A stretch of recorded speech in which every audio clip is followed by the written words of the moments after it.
So Dan, we've just seen a few of your possible Cheltenham Festival runners paraded this morning. It's fair to say that star billing probably went to Protektorat, the horse who ran so well when third in last year's Gold Cup. That race has obviously been the target from the start this season, so how are confidence levels in the camp? The race now about 4 weeks away. Well, we're a pretty confident bunch, I suppose, anyway, but it's great to have a horse like him going for the race. He was obviously third in it last year. He looks fantastic. I've got to get him back to more like the Haydock form than the Cotswold Chase form, but I know I can. I underdid him for the Cotswold Chase, and that was, of course, an after-time comment. I didn't think that was the case going into it, so I hold my hands up. But that was the reality of the situation.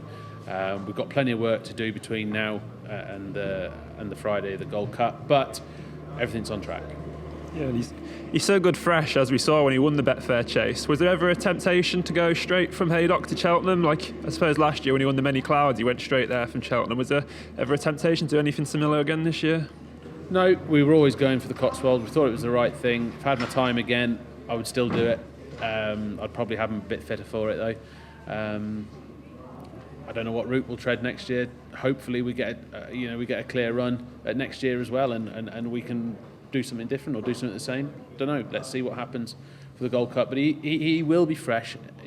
He was too fresh in the Cotswold Chase. He will be fresh and ready for this Gold Cup. Yeah, just overall, what do you make of this year's Gold Cup? Do you think it's a better race than last year, or do you think a similar effort would probably put him in the mix again? Oh, similar effort puts him bang there, definitely. I don't know. I mean, obviously, Galloping des Champs could be anything. If he gets the trip, which their team are convinced he will, and who am I to say that they won't be right? They're geniuses. But I can see this being a really competitive race. Going to 2 out, I can see there being a lot of horses in there. What gives me positive thoughts at that point is that he stays really well. Going into unknown territory for a few 3 mile 2 up that hill. We've been there. We know we do it. If we can just touch on another of the established stars in the team, in Nube Negra, how much are you looking forward to running him in the Champion Chase this year?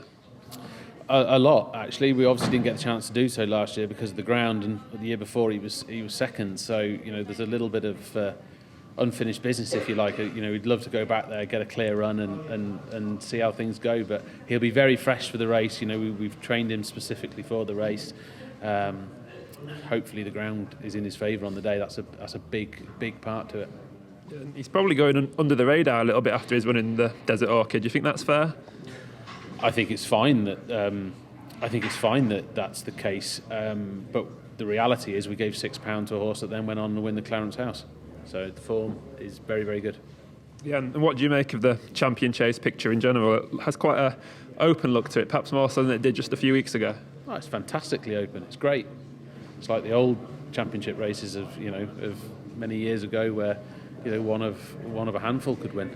I'd put us in that handful, because on our day we're very, very effective around a track, and that we've been very good at in the past. I think it's great that everyone's sort of beating each other, and there's different, the market's changed. I think that's good for the sport.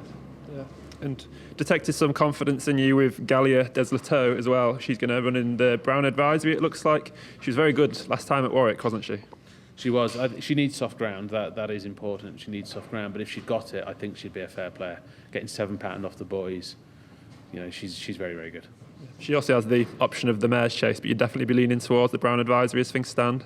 No doubt. 3 miles is significantly better for her than 2.5. I think she'd need a monsoon to run on the Friday. And the County Hurdle is a race you've had a very good record in over the years. You mentioned that Pembroke might be going there now. He's done little wrong so far, the hurdles, has he? Winning twice and then running well again, up in grade at Cheltenham last time. Yeah, he just didn't stay that day. I thought beforehand he would stay. There was a little doubt on it, but I wasn't expecting for that doubt to come to the surface. I thought there was a bit of a doubt rather than a big doubt. But he just didn't stay. So drop back in trip. I think the new course really suits him, and the County Hurdle should be, he should be the right trip, and he'd have to have a chance. Just in one over the handicaps to touch on, it looks like you could be double-handed in the Grand Annual perhaps. If it's fast ground, you could run third time Lucki. And you've also got Unexpected Party, who ran well on trials day at Cheltenham. yeah, I was half thinking of leaving Lucki for Aintree, but the way the weather is at the moment, if it kept dry and we ended up with a nice Grand Annual, he'd have to be in. He'd be perhaps one of the more fancied, shorter priced horses in there. And there's a lot of sort of speculation over us being smart with Unexpected Party, but the truth is he fits in between two trips. And I felt that we'd be better off being a certain stayer over 2 than a non-stayer over 2.5. So hopefully we'll sharpen him up at home, and hopefully 2 miles, if they get a bit of cut in the ground as well, that would suit him over 2 miles. Just finally, Dan, if I had to ask you who you consider to be your best chance of a winner at this year's festival, which way would you be leaning towards?